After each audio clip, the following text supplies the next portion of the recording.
Hey guys, it is 11:30 at night,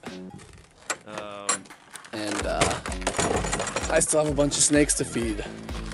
So if I gotta be up, so do you.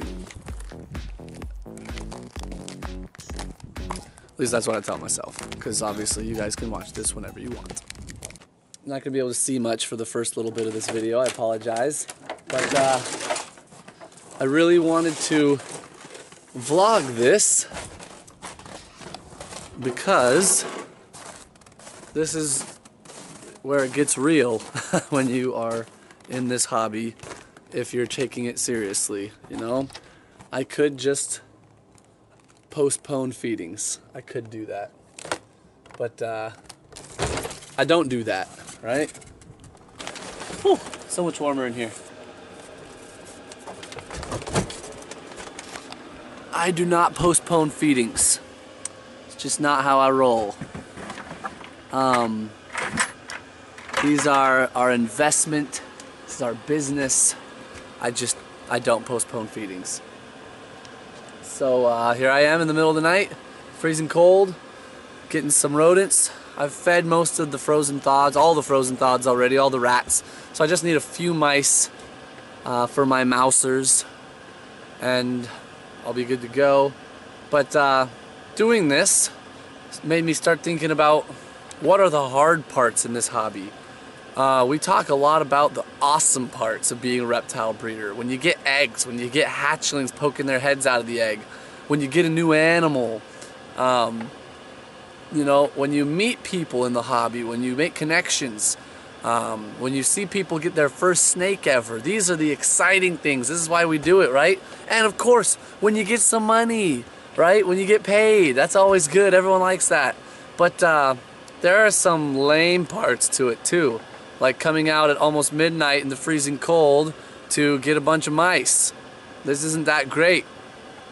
And then I get to stay up for the next however long it takes to get them all fed. So I was just thinking about what are the worst parts of being a reptile breeder. Not a reptile hobbyist, not someone who just keeps a few snakes at home, right? But someone who's trying to become a professional breeder, like we are, like we're trying to become, right? We would love for the reptile hobby to be our business, our entire income. That's our goal, right, in the long term. So that changes things, right? I've kept reptiles my whole life. I have not bred reptiles my whole life. So I've been thinking about what are some of the lame parts of being a reptile breeder. So let's get into it, right? First, let me grab a couple of mice.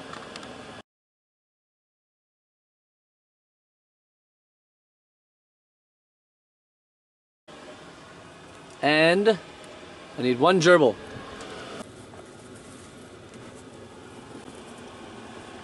Here's a sucky part about being a reptile breeder, guys. Silly little gerbil. No, get back in there. Back, back, back. Jumped out on me. Back. Look at this.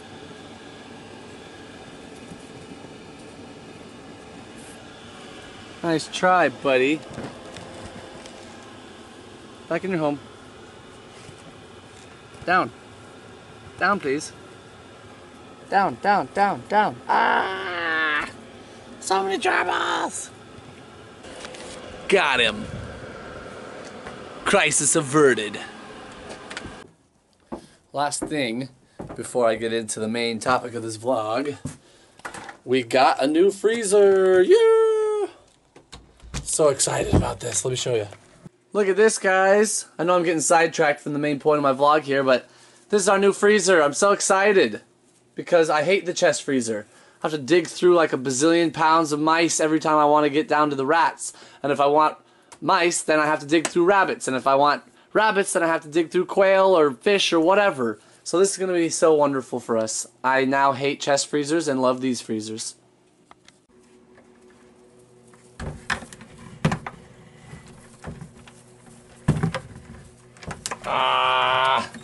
Curse you, child-proof lock. Alright guys, I'm back in the snake room, ready to start feeding. I'm not going to show that on camera, the live feedings, but I do want to just go over a few things before I shut this down. So, for those of you who are only breeding for fun, right? Of course, you can still sell your offspring, but you're not doing it trying to turn it into a career. Some of these things won't apply. But to those of you who have thought about, oh, I wonder, I might like to try and make this, a full-time gig, some of these things will apply. Not all of them, maybe, but some of them. One, it takes a long, long time to turn it into a full-time gig. We're in year 5 and 4. Depends on, we've been breeding for 4 years, I guess I could say. And we are nowhere close to having it be our full-time gig, right? It's making money, which is great, but certainly not enough to live on. Certainly not enough for 2 families to live on, since my brother and his family are in this as well. So it takes a long time. If you don't have an enormous startup capital, if you don't have a huge investment up front, it's going to take a long time. If you have, $60,000 that you can put into it right at the beginning, you're going to obviously turn it into a full-time venture a lot faster, right? We didn't have that, so we couldn't. But that's okay. We're building as fast as we can, trying to do it carefully, trying to do right by the animals as well as the customers and everything else. But it takes a while. I'm not patient by nature, so this has been a learning curve for me. Also, just in the, the minute details of being a reptile breeder, you're always waiting for something. You're always gaining something, but you're always waiting for something, whether you're waiting for your grow outs to reach breeding size, or your first locks of the season, or you're waiting for ovulations to start happening, you're waiting for eggs to start dropping, you're waiting for hatchlings to start poking their heads out, you're waiting for hatchlings to start establishing eating, you're waiting for them to start selling, you're waiting for a good window for weather to ship in. You're always waiting, right? And of course that means the opposite. You're always, something good is always happening, right? But you're always waiting. So that's one thing that to me has been eye-opening. Another thing I don't like is that I feel like you always have to justify yourself to people. You don't have to, of course. You can just ignore people. But everyone around you has opinions about this. And while we here in this particular YouTube community of reptile people are very supportive of each other for the most part, in your normal day-to-day life, that is not always the case. You will have strangers telling you that what you're doing is stupid. You're going to have family members, which might even hurt worse, that doubt you completely. You will have close friends. You're going to have people all around you that are like, why are you doing that? And there's people that will even say, even if you can make money at that, why would you want to do that? That's gross. And you can just ignore them.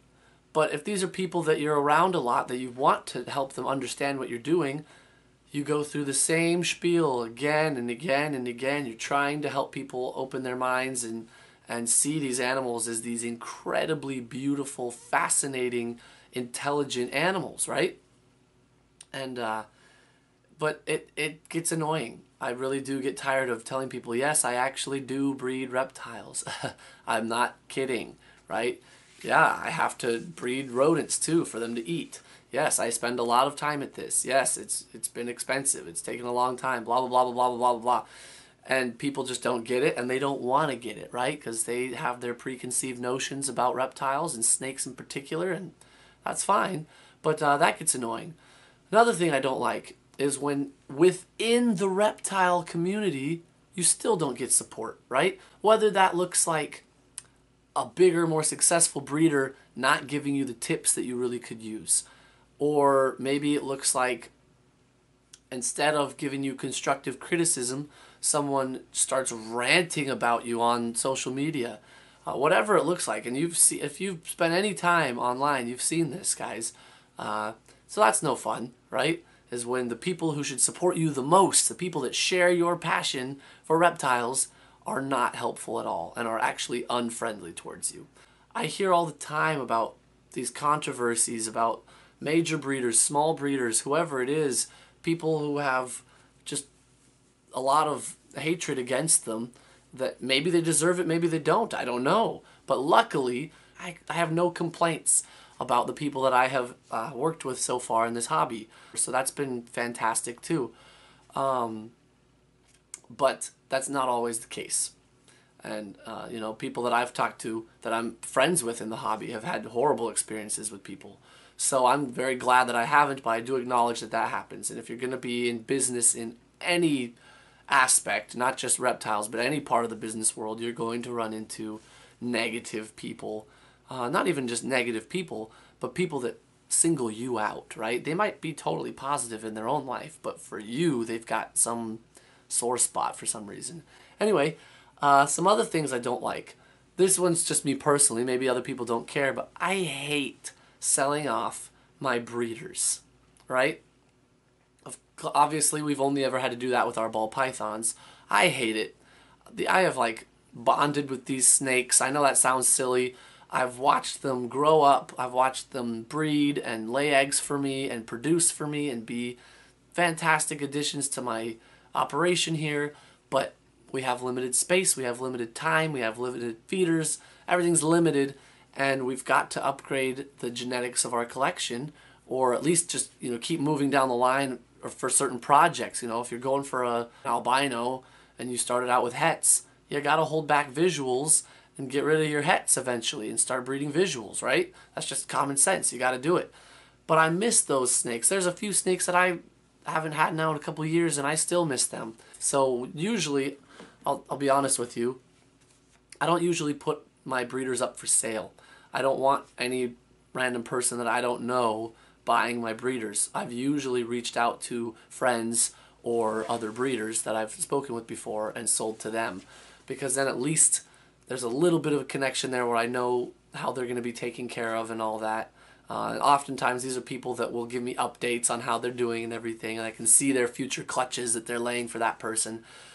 So that's what I've done for that. But yeah, I guess the last thing that is a negative about doing this is this right now. It is the middle of the night and I am on a camera. I'm about to feed off things for the next hopefully 20 minutes, but depending on how fast they swallow the things down. So I could be here for an hour, just depends. And it's late and I'm tired. So sometimes cleaning out cages and putting in freezers and just the little nitty-gritty parts of running a business, certainly a business that revolves around living animals that make messes, can drag you down a little bit. Normally, I like cleaning cages. I honestly like doing my spot cleaning for the day and knowing at the end of that every cage is spotless. They all have fresh water. Everything looks meticulously taken care of. I've visually seen or handled even all my animals, and I know that they're all doing well. They look great. I like taking care of my animals. Don't get me wrong. I don't like working at midnight. I guess I'm not a workaholic enough for that. This isn't my thing. And I'm a little bit sick still. So it can drag at you. And if you're going to take proper care of your animals, there will be times where you are working on them at midnight. There just will. Something will go wrong in your daily life that you just couldn't get to your animals during the regular time of day that you would take care of them. And you got to do it when you're finished off everything else, right? The kids are finally in bed. You finally ate dinner. You finally finished your long day at work if you have another job. And now you got to get to your animals, right? So that can really, you got to remember why you're doing it, you know, because you don't want your animals to make you unhappy. The whole point of doing this is because animals make me happy, right? I want to be able to work for myself and surround myself with animals, especially reptiles. And if working on your animals is making you unhappy, maybe you shouldn't do it as a business. Maybe you should just get a few animals and do it as a hobby, right? And go ahead and keep doing your regular job. Because if the animals start to make you unhappy, and it's not just like a one-time thing, it's like day after day, you're starting to dread going into your snake room and feeding off all these animals and whatever the case may be, then maybe you need to back off, or at least reassess the rest of your life and see if there's things you can trim so that you can just enjoy your animals again, right? Anyway, that's enough ranting. I got to get to these mice, so I hope that my little ramble here wasn't too boring. But I just had a bunch of these things on my mind, wanted to bring it up because I'm trying to show the good and the bad, right? I don't want people to think, oh, I'll just go buy a bunch of ball pythons and it's going to be fantastic and a dream come true. It is a dream come true for me, but parts of chasing your dreams are not as fun as other parts. Anyway, thanks for watching, guys. Thank you for all your support. You guys have been awesome. Thank you for your comments and your encouragement. It means a lot more than I expected it to. I kind of started this channel thinking that I would be helping people learn the processes that I am learning, right? That I could kind of be like an educational idea of I'm starting up reptiles. This is what I'm figuring out. You guys can figure it out with me. And I hope that's been the case, but I did not realize that I would be enjoying so much the interaction with some of you who I've met. You know, some of you I've actually become friends with. Some of you comment. A lot of you watch, and I appreciate all of it, every bit of it. So thank you, and until next time, this is the Reptile Barn.